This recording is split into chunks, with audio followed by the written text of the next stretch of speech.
Hey, what's up guys? This is a continuation from my last video, which was how to shoot epic concert highlight videos. And for today, I'm gonna jump into the editing of those videos. Even if you weren't the one capturing the footage, there's still a ton of good tips on how to make a better edit.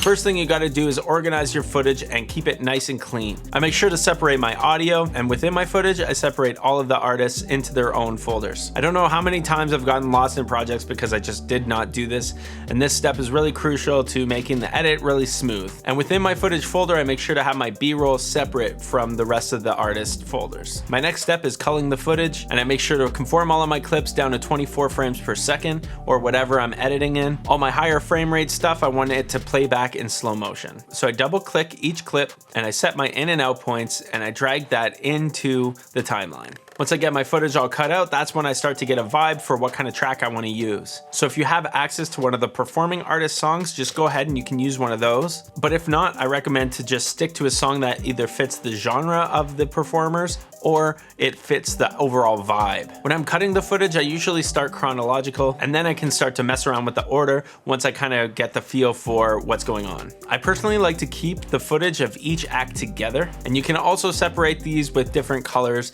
in your timeline. If I'm cutting something more like a teaser at like 15 or 30 seconds, then I like to put all the really epic footage first. If you're cutting together a full show or a full performance video, personally I like to cut that video first. It just helps me get familiar with what I've shot. So I would sync the audio and video, cut them back a little bit, and just keep those in separate sequences so I can refer back to them later. After all my footage is cut and organized, I like to just add my finishing touches to just give it a little more pizzazz. Make sure if you're adding any logos to use the proper logo files. PNGs usually work if they're big enough because they're transparent, but if you can get the original working file, it's a lot easier to work with. So here's the point where I quickly color correct and exposure correct. I reframe any clips if I need to, and then I move on to the effects or transitions. I don't typically add too many crazy effects, but if you were, now would be the time to do so. But I will add a few transitions here to give more flow to the edit. And here I just added a quick transition from the YC imaging pack to give it a little bit more impact. And it just makes the whole video seem a little more epic.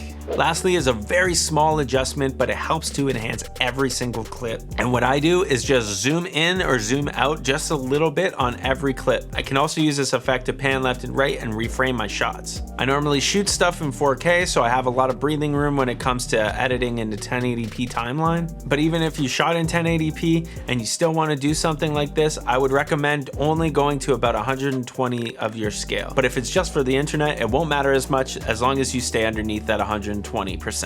Okay, so that just about wraps it up. Thank you so much for checking out my part 2 of my concert video series. Gently tap that like button and subscribe if you feel so inclined. My name's Ciprian, and I'll catch you guys in the next one.